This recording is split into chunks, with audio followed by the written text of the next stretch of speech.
welcome everybody to another round of World of Tanks subscriber replays. My name, as always, is Maxwell, and today's first video is from the user Colini. That's Colini, and he's driving the T-71 on an encounter battle on Malinovka. T-71 being the Tier 7 light tank for the Americans, the one with that awesome auto-loader cannon that then leads on to eventually the T-57 Heavy. So before we get too far into this replay, just a couple of very quick announcements. I'm still a little bit behind on subscriber replays, so replays that you guys have sent in, I'm still a little bit behind. So I've still got about 40 or 50 replays to look through. So if you've sent a replay recently and you're wondering where it is, to be honest, I probably haven't had time to look at it yet. So don't fret, if it's a good replay, it will almost certainly get shown, unless it falls into the category that I've already explained in the vlog of how I choose replays and why I don't choose certain what would be classed as good replays over others. One other quick announcement, just for you new subscribers, in case you didn't already know, there is a link in the description for this and every other World of Tanks video.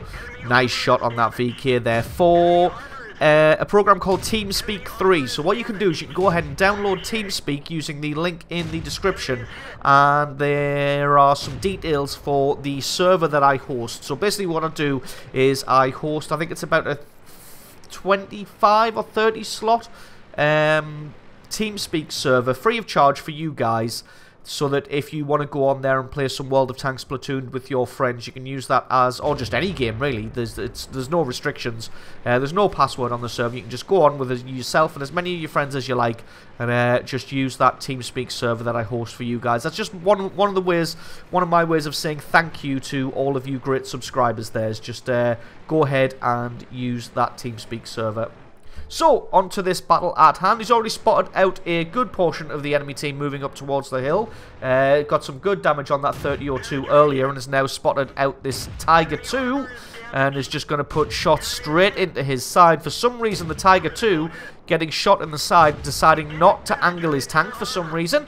First thing I would do if I start taking multiple shots in the side is just angle yourself so that your front armor is pointing a little more in the direction of the tank that's shooting you. And then once he stops shooting you, angle back towards the front where this KV-3 is. But as it is, really, this Tiger 2's made a big mistake of just rushing in towards the cap early on. And he's going to pay the price, and indeed he does pay the price. And Colini picks up his first kill in this match. So spots out a Panzer Soufflé here. Can't really see very much of him, but he just lets his reticule close in far enough. Gets two very good hits on him. Thought that second one was going to miss. Takes a guess at the third and fourth shot. Fourth shot almost certainly went over the top. Fifth shot probably almost certainly missed as well, but I guess you can have a look in the post-stat screens to see if that one did indeed hit or not. But even if he hasn't been able to take out the Panzer, he's at least been able to push him away from his position and get him to fall back. Spots out a Black Prince here, and the Black Prince just stubbornly refusing to move, taking shots through the side of his turret. Does now drop back behind the hill. You can see an allied T-32 just rushing straight in there, just gives zero fucks and just says, yep, I'm going, I'm the new scout. So almost certainly this Black Prince will have turned his gun, if not his whole body, onto target with his T-32. So that's just going to allow Colini to come in around the side of him. Reloads his cannon, takes a shot, but it looks like the T-34 gets his shot in just before he does, as the Allied team has convincingly won this hill now and are all starting to push down towards the spawn area of the enemy team here. There's a T-34-1 down in the little divot here, dueling with the T-32. Going to get alongside him. Tries not to waste any shots. Luckily puts one through his front armor. Gets another one through the rear. He's got two shots left. Going to see if, nope, that T-29 is able to pick him up. He's left with one round left. So just hits that C key to reload his auto-loader and is going to go back on the hunt. Finds a T-29 hiding in the forest. But again, doesn't have a reloaded gun, so isn't going to go and do anything about that. But even if he doesn't get any damage on him himself, at least he's getting all the spotting damage. And there we go, T-29 totally dealt with. So it looks like the rest of the enemy team is actually across the field here. The Tiger P, Jagdpanther and 1390, as you can see, over on the opposite side of the field. So it looks like they've kind of changed places. And there we can see the Jagdpanther very far up the hill, in fact, pushing all the way. And there's the Tiger P also pushing. You've got a Black Prince there trying to hold them both off. Jagdpanther comes into render range. Collini just going to allow his reticule to close in. He's got all the time in the world. Hits number one, misses the second, but he's got a few more shots to back up. But it looks like the Jagdpanther doing just enough to get himself into cover. Collini not hitting anything here, so a little bit unfortunate there. Just going to have a scout around, see if he can hit anybody else. Unfortunately misses that 1390 because he couldn't really see any of him. So just going to reload that auto-loader and move himself in. Having a look. It's a shame he doesn't have his cannon loaded right about now, as he's got full side armor of this Tiger P. But it'll only be a few seconds until he's reloaded. As you can see, the reload speed of this auto-loader very, very nice indeed. And there we go. He's able to pick up the Tiger P. Can he also get the Jagdpanther? Yes, he can. And that is two very quick kills for Collini there. So deciding not to go for the base capture here because this game is definitely won now. All that is left is this AMX 1390 and Collini's just going to go on the hunt for him. We're just going to speed this one up a bit until we get back into the action. I can't remember who finds the AMX 1390 or whereabouts they find them. This replay was sent in some time ago. But you would expect he'd probably be hiding up on this hill somewhere. Nope, he's not. So maybe he's taken off to the forest. Yep, someone was already clicking on that one. But it looks like, for the time being, this 1390 has given everyone the slip. But there's still 6.5 minutes on the clock, so they've got plenty of time just to try and hunt this guy down. Just basically spread out and cover as much of the map as possible. Hopefully everybody doesn't get bored and just go for a base capture and end the game that way, because that would be a little bit of an anticlimax. There we go. AMX 1390 comes into view, only 130 hit points left, and the IS-6 picks that one up. So absolutely awesome replay there from Collini, picking up 3 kills and almost 3,000 damage. May have been more with blind shots in a tier 9 just about battle. So absolutely awesome replay from you. Thank you very much for sending that one in. Stick around because as always the score screens and another game are coming right up.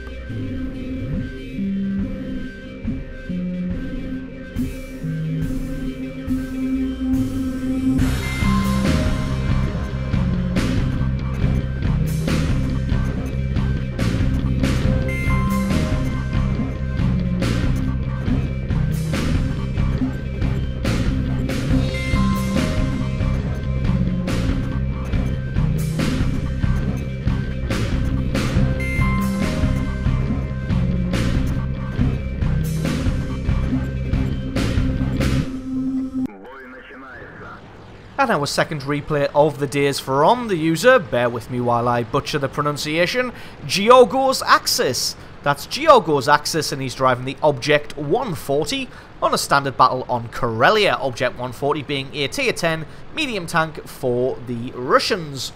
So straight away going to be heading down south with the Object 263 in this T-54. Looks like the T-54 and himself are probably going to make a rush for the hill, being fast medium tanks that they are, and having the Troll armor that they have. Armor not particularly thick, but very well sloped, so normally able to ricochet and bounce quite a lot of shots.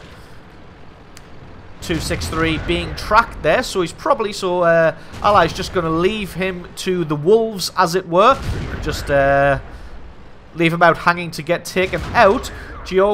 Axis, I'm going to call him from now on, just deciding to duel with this Batchat T-44. Looks like the Batchat's probably expended all of his ammunition now. Unfortunately for him, he's not able to get far enough behind the rock. He may have been tracked there, or he may have just derped out because he's just taking consistent damage. Axis just able to set him on fire in the end and take him out. Now he's able to start firing at this T-44. Unfortunately, with the angle that he is on the hill, it means that his sloped front plate has become quite a flat front plate. But as it were, he gets shot in the rear by another Batchat.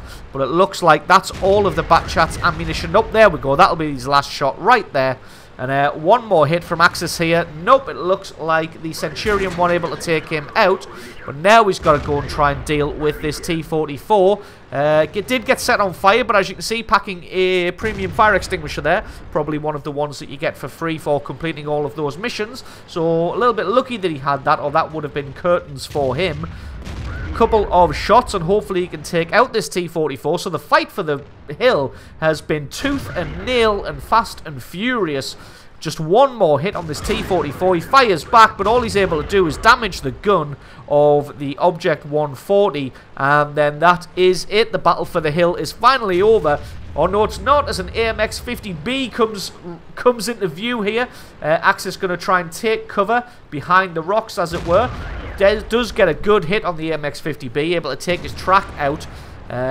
Just wait for him to open fire, able to get some damage on him. The E-100 just bouncing all his shots until he's able to reload himself, takes his shot, and then takes out the AMX-50B. So there it is, finally, the battle for the hill is over, with a considerable amount of kills on both sides. Axis able to pick up 3,500 points of damage and 2 kills so far.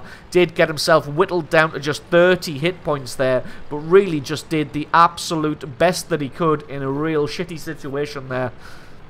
Against multiple attackers from all sides and all directions. So a fantastic bit of fighting there to win out that struggle. Does spot the side of the turret of an E-75, but it looks like he's faded back. Nope.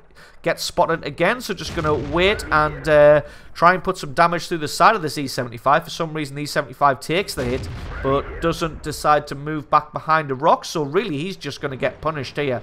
Got to be careful though, because he's been spotted out, and with only 30 hit points, he's really got to be careful. Any kind of hit. In fact, if someone just loads HE, they don't even need to score a penetrating hit. They could just blow one on the side of his tank, and that would spell disaster and the end to his game. Is able to continuously pick out the side of this E-75's turret, so I have no idea what the E-75 driver's thinking. Really, there we go. Finally starts moving, but stops again there. Is he behind cover? Looks like he's finally put himself in a position where he can't really be hit very easily. So, good job to the E-75 driver for finally waking up after taking 1,200 points of damage from the hill here. Now he's found an M103. He's going to get another good shot through the side of his turret. The M103, not really sure what to do either. Spins his turret onto target, but then does get himself behind a rock. So better play from the M103. Unfortunately, the T-95 just takes advantage of the fact he has to hide behind a rock and takes him out. T-34 is well entrenched in cover there.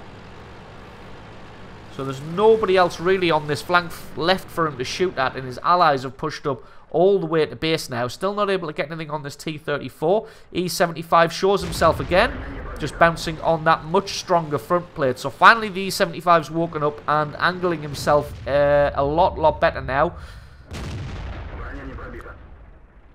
Able to take out his track. Didn't have the gun elevation there because of the way he was angled on the rocks, but he's finally able to pick up that E-75 after doing nearly 1,400 points of damage to him, and that is kill number 3. There's a Tiger 2 down in the ditch here. You've got to be careful because that Tiger 2 is firing on the rear armor of his allies here, especially onto his platoon mate. Axis wanting to drop down there and offer some support, but really can't do that with a T-54 here, so he's got to take care of this threat first.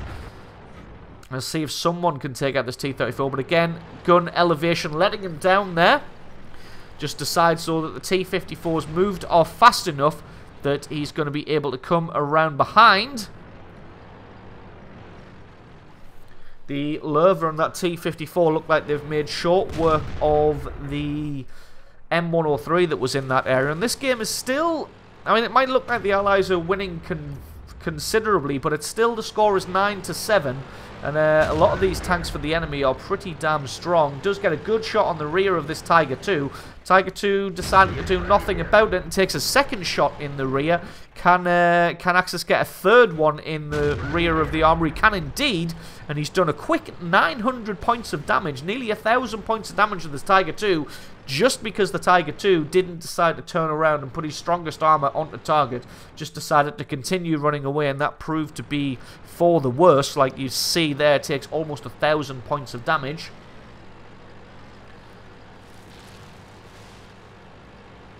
Georgo's Axis decides to spin around now because that T-54 was last spotted coming around the north of the right-hand flank, so just assume that he's going to be heading towards the base area, and if he does, that's going to prove bad for the Allies here. So you can see the Allied Löwe and himself going to be heading over here to try and head him off and do something about it. But again, he's got to be very careful, because with only 30 hit points, just a strong breeze or a small drop will be enough to take him out. On the hunt here, going to see if somebody can spot out this T-54. On the plus side, this T-54 did have a very small amount of hit points, as you can see there, only 195. Spins his gun on target. Unfortunately, he bounces, but so does the T-54. One more hit, his gun reloads faster, and that is kill number 4, and almost 7,000 points of damage here for Georgo's Axis. So winning a little bit more substantially here at 13 kills to 10. The Allied team only got this Jagdtiger and the T-92 artillery, so we're going to speed this one up again until we get back into the action. Everybody just kind of hanging around so that they can all go in together, except the Batchat, who decides to go charging ahead and gets himself quickly taken out by that T-92 artillery piece. Axis not quite got a shot on him, can only see the gun. Looks like the Jagdtiger's pointed in this direction as well. Luckily the Jagdtiger misses, but I don't think he's going to be able to get up the hill quick enough to be able to get a shot on him. No, indeed. Well, just about, but nope, just hit the dirt there. Jagdtiger backs off a little bit more, almost certainly going to have his gun reloaded right about now. So Axis just going to do the smart thing of staying here, holding the Jagdtiger's attention, and this Lorraine 40-ton comes up alongside and puts a shot through his side, takes him out. And now it's just going to be the T-92. And again, Axis doesn't really want to push up too far, or else he's just going to get one-shotted and doesn't really want to get killed. And again, the Lorraine just crests the hill and takes out the T-92. So absolutely awesome replay there from Georgo's Axis, picking up 4 kills and a monster 6,730 points of damage. So awesome replay from you. Thank you very much for sending that one in. Don't forget, guys, if you've got yourself a good replay, then please send that into replay@screenreality.com. Link for that is in the description. Don't forget about the TeamSpeak server. If you fancy hopping onto there, feel free. Link for that again is in the description. Leave me a like or favourite if you enjoyed this video. Stick a comment in the comment section below letting me know exactly what you thought. And if you're not already, then please consider hitting that subscribe button for more content like this in the future. I have been Maxwell, this has been World of Tanks, and I will catch you guys next time.